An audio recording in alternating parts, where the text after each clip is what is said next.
ঝাড়গ্রাম লোকসভা কেন্দ্রে বিজেপি প্রার্থীর ওপর হামলার অভিযোগ।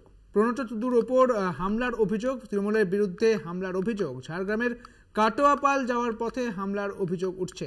ঝাড়গ্রামে এই হামলার অভিযোগ উঠছে, যেখানে কাটোয়াপাল যাওয়ার পথে এই হামলার অভিযোগ। তৃণমূলের বিরুদ্ধে অভিযোগ তুলছে বিজেপি, যদিও এই অভিযোগ অস্বীকার করেছে তৃণমূল।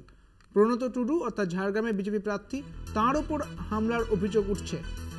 ঝাড়গ্রামে বিজেপি প্রার্থীর ওপর হামলার অভিযোগ, বিজেপি প্রার্থী প্রণত টুডু এবং তার বিরুদ্ধেই এই হামলার অভিযোগ উঠছে। আমাদের সঙ্গে রয়েছেন আমাদের প্রতিনিধি অশোক ভট্টাচার্য। অশোক, কি জানতে পারছো?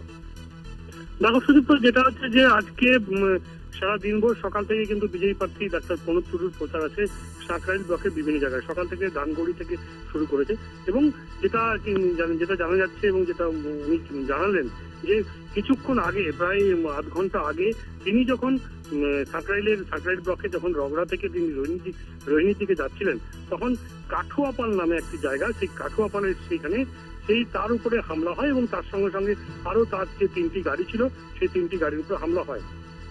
মূলত ডাক্তার প্রণত টুডুর যেটা অভিযোগ যে তৃণমূলের ঝান্ডা নিয়ে বেশ কিছু জন, প্রায় 10 থেকে 15 জন ওই এলাকায় দাঁড়িয়েছিল, ওই জায়গায় দাঁড়িয়েছিল এবং তাকে গাড়ি থেকে নামায় এবং তার সঙ্গে সঙ্গে তার যে কর্মী সমর্থকরা ছিল তাকে গাড়ি থেকে নামায় এবং তাকে নাকি যথেচ্ছভাবে গালিগালাজ করেন এবং পরিষ্কার তাকে বলেন, তার উপরে হামলা করেন এবং তাকে বলেন যে আপনি রগড়া কেন যাচ্ছেন, রগড়া কেন ঝামেলা করতে যাচ্ছেন, এমনটা তিনি বলছেন।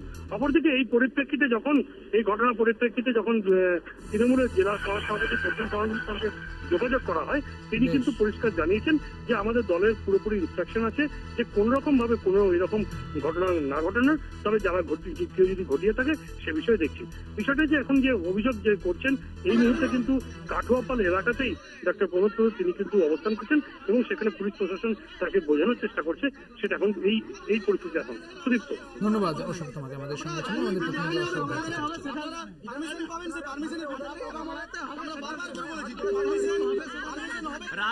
রাস্তায় যাওয়ার জন্য তো কোনো বাধা নেই স্যার, রাস্তায় হয়েছে না, গাড়ি দাঁড়কে হয়েছে।